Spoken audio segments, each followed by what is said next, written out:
Halo semuanya, langsung aja yuk kita masuk ke pembahasan materi hari ini. Kita bakal ngebedah sebuah topik yang jujur aja sangat personal dan mungkin lagi dirasakan oleh banyak dari kita.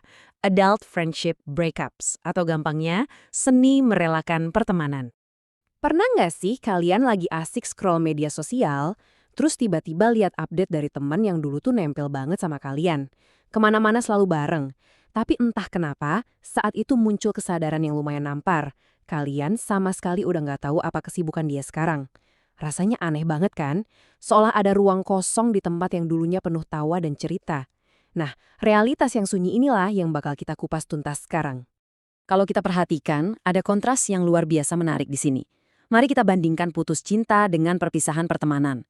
Putus cinta itu biasanya dramatis banget.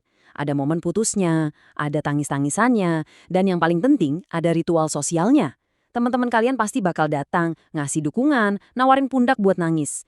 Tapi gimana dengan perpisahan pertemanan?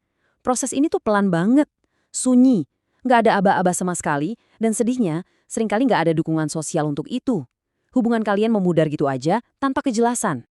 Sebenarnya, fenomena ini ada istilah psikologisnya loh, namanya friendship fade.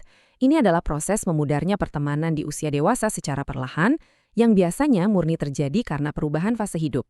Dan ini bagian yang sangat melegakan untuk dipahami. Jarak ini muncul bukan karena ada yang jadi pihak jahat atau punya niat muruk. Nggak sama sekali. Ini cuma evolusi alami kehidupan kita. Ya mungkin dulu kalian deket banget karena letak kosannya sebelahan, atau sama-sama lagi berjuang ngerjain tugas kuliah.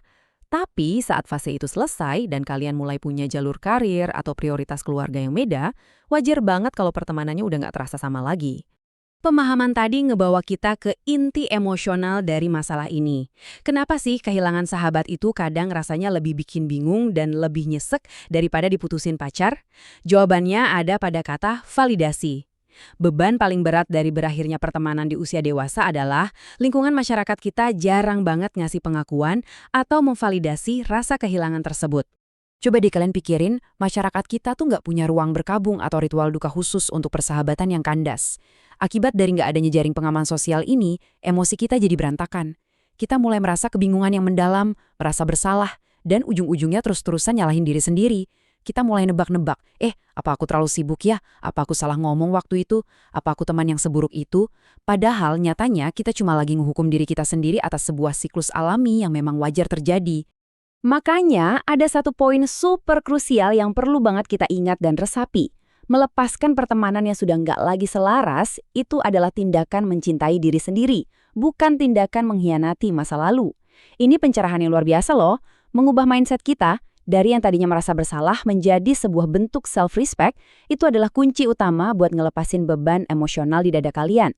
Kita tetap kok bisa menghargai memori masa lalu tanpa harus maksa-maksain masa lalu itu buat fit ke masa kini kita.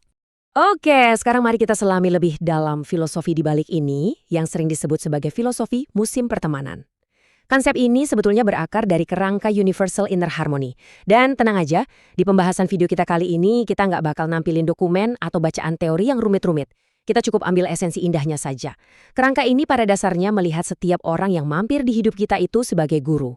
Ada yang memang datang untuk menemani di sepanjang perjalanan hidup kita, tapi banyak juga yang hadir cuma untuk satu musim saja, memberikan pelajaran tertentu, lalu perannya selesai.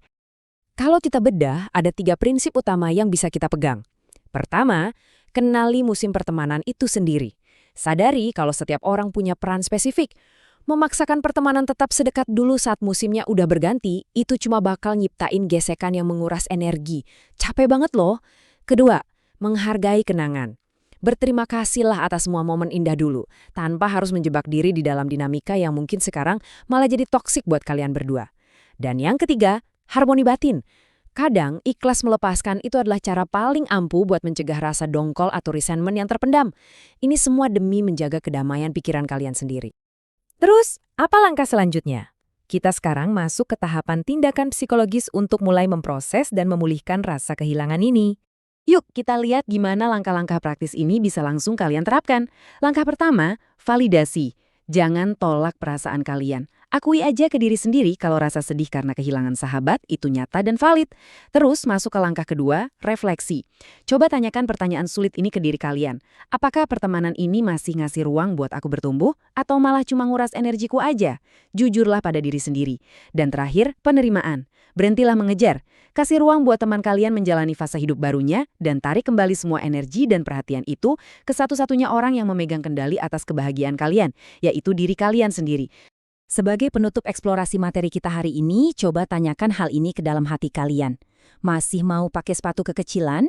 Menahan seseorang yang udah nggak ada di frekuensi yang sama dengan kita, itu rasanya persis kayak memaksakan kaki masuk ke sepatu yang ukurannya udah kekecilan. Semakin keras kita paksakan buat jalan, alih-alih bawa kita melangkah jauh, dia justru bakal bikin kaki kita lecet dan terluka. Jadi renungkan ini ya, bukankah ini saatnya kalian ngelepasin sepatu sempit itu, berterima kasih karena pernah melindungi langkah kalian di masa lalu, dan mulai berjalan maju tanpa rasa sakit?